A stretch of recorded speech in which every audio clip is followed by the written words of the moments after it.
Hello, and welcome to the third pre record for the Britain, a Racial Nation module, where I'll be telling you what we're going to be doing over the next 2 weeks.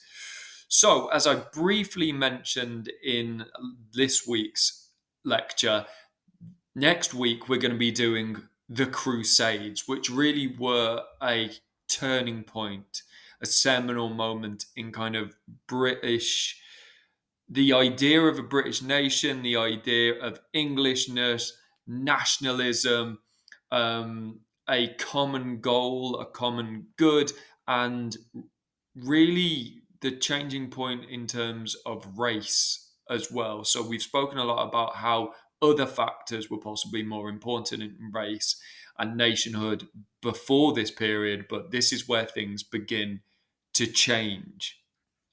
So, the first thing we need to look at before we go into the lecture is what exactly is a crusade? The term crusade is often used for about a 200-year period in European and Middle Eastern history. But a crusade isn't just the one war that we think of between Christianity and Islam. A crusade is any church sanctioned war against heretics. Now, heretics are anyone outside of a religion, basically, that a particular religion chooses to persecute or attack. That's what a crusade is. So, in this case, the medieval Christian church officially sanctioned war against Muslims. And equally, the medieval Islamic caliphates sanctioned war or jihad against Christianity. Um, and this is basically what most people think of when they think of the Crusades, but there are all kinds of religious crusades that have happened throughout history. In the last few years, ISIS claimed to represent Islam and that the church sanctioned their war against the West. Now, there are many Muslims, most Muslims, in fact, don't believe they had the legitimacy to do that. However, some churches believed that it was the case. And obviously, the rise of ISIS, the spread of ISIS has led to misconceptions around what Muslim people want. And that has in turn led to kind of right wing nationalism. And it all centers here the classic red crucifixes on a white background being the English flag. This stems from this time period. But it is important to note that one, this time period isn't the only crusade, and two, no one in this time period would have called themselves crusaders. So once again, we come to this idea of putting retrospectively putting labels on individuals and groups who would not have called themselves that term. It's something we've discussed a lot. And once again, the term crusader, an English crusader, wasn't really coined until the 1760s, so the mid to late 18th century, which, as we know, is when the term Anglo-Saxon was kind of coined to try and unify a white English history. So when we talk about the 18th century eventually, all these ideas are going to come together. And it's really that period that is so crucial in understanding race relations in Britain now. But even though it's a retrospective term, this is a phenomenally important period in English, European, and Middle Eastern history. So let's look at the routes that were taken by the English and European settlers. So, what you have on this slide, the purple lands are Christian dominated countries, and the Crusades in this time period between approximately 1096 and 1204 was this unified group of countries who were all Christian and moving eastwards, as we can see on this slide, towards the orangey yellow areas, which are controlled by Muslim lands. So you've got two enormous areas dominated specifically by different religions. And more than race, it is the different religions, the different theologies that are important here. But what is crucial in the change towards race relations is typically Christians were white and typically Muslims were Middle Eastern. So it was more about the theology and the religion, but it was the visual kind of white versus non-white groups has certainly laid the foundation for later racialization. And as you can see, it's a complicated series of migrations. There's 9, if you ask some of the historians, 10, 11 crusades, but there's 4 main crusades that are really important. And as you can see, you get this movement across the English Channel, across Central Europe, from Western Europe through Central and Eastern Europe to what is now Istanbul, but in the back in this time Constantinople, which was the gateway and really the gateway to Asia and the barrier between Christian and Muslim land. So you had this physical divide, this religious divide, and increasingly an ethnic and divide with skin color as well. So you can see how this unification of white Christian groups led to nationalism. Now, I'm not going to go into the detail of every one of the crusades, but in the seminar/lecture next week, we're going to be focused on the first 4 crusades. So I'm going to outline the general themes that happened during them in this, but it'd be useful for you to go and just look into them in a little bit more detail before the lecture. So the first crusade is kind of instigated by Christianity. It's not it's not the Islamic caliphates who instigate it. It's in 1095, and you have Pope Urban II, who calls the Council of Clermont. And this is basically in a direct response for a call of aid from the East. So, what you have in this time period, it's important to acknowledge that there are basically 3 main factions. And it's often portrayed as 2 Christian groups versus Muslim groups. But it's actually Western Europe who are Latin Christianity, Eastern Europe, who are kind of Orthodox Greek Christianity, and Islam. And the 2 Christian groups work together. And what happens is Emperor Alexios I, who is in charge of the eastern half of Europe, calls for aid because he'd lost a huge amount of land to Muslim groups in North Africa and the Middle East. And so Alexios calls for the aid of the Western leader of the church, who is Pope Urban. And historians are really divided about why this call was made. It could have been genuinely because they were losing territory. Religious fervor could have been a thing. It could very well have been the political ambitions of Pope Urban II or the regional kings of the different countries in Western Europe. But the main thing you need to know about the First Crusade was that it was a resounding success for the 2 Christian blocs in Eastern and Western Europe. And they retake Jerusalem in 1099, and they found what are known as the 4 Crusader states. This creates a wave of enthusiasm for white Christian groups in Europe. They've unified and defeated the heretical enemy. And this is still a massive part of English history and heritage and symbolism. When people think of the successes of the Crusades, they're really thinking of the First Crusade. So let's look at the 4 Crusader states that were established by the European countries. So this is where Israel and Palestine are.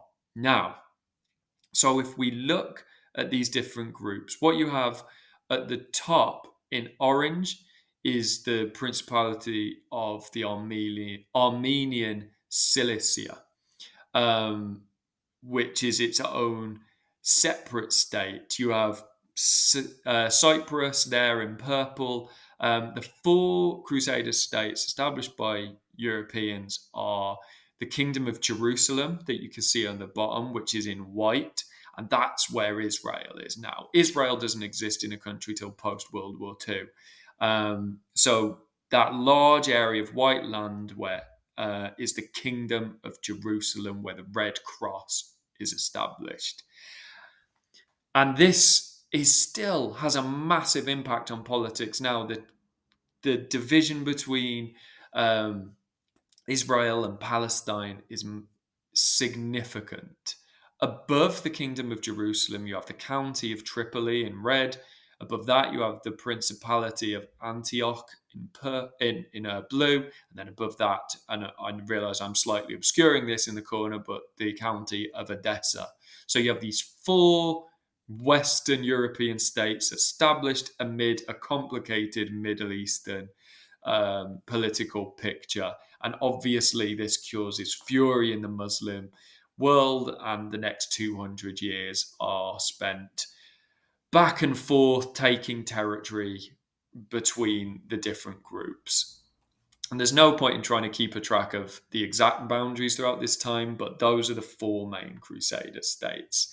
And I'm not going to go into really minute detail about the different crusades. We'll go over each one in the seminar, but these are the general trends for what happens after the First Crusade, which was so successful for Christians.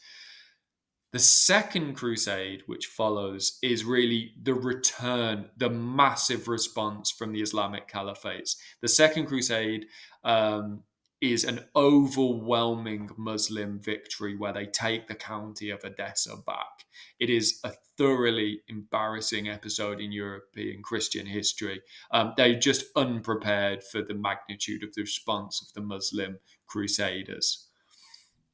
You then go into the Third Crusade, which is arguably the most famous because it has the most famous figureheads on so the first two crusades are more dominated by kind of Western European powers, but the Third Crusade is very English dominated, and it's Richard the Lionheart, who's become this kind of mythical figure in English history, and he is fighting against Sultan Saladin. And it's a real mixed bag because basically Richard the Lionheart wants to take back Jerusalem, which had been taken over by the Muslims at one point.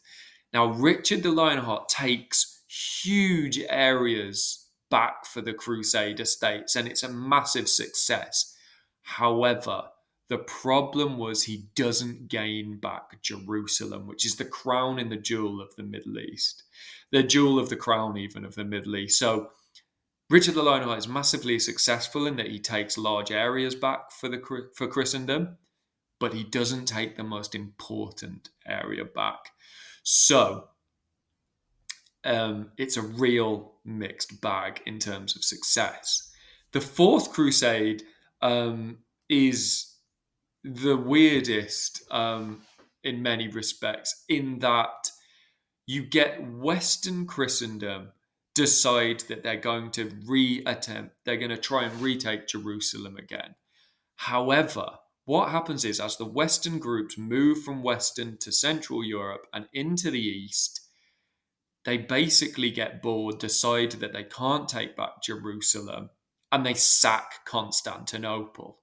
So the Western Europeans basically sack the heart of Eastern Europeans. So that's why it's important to note that it's not unified Christianity, it's Western and Eastern Christianity. And the West, feeling like they can't be bothered to go on to Jerusalem or defeat the Muslims, sack Constantinople. And this really provides the end of the major offensives You do get Crusades 5 to 9 and even more if you ask certain historians, and there are a variety of outcomes, but the general gist is that Europeans have to withdraw from the Middle East, and the Muslim caliphates, the Islamic caliphates, are more satisfied by the end of the Crusades. So that's a lot of history to go over in quite a short space of time. We'll be going over this in more detail and more depth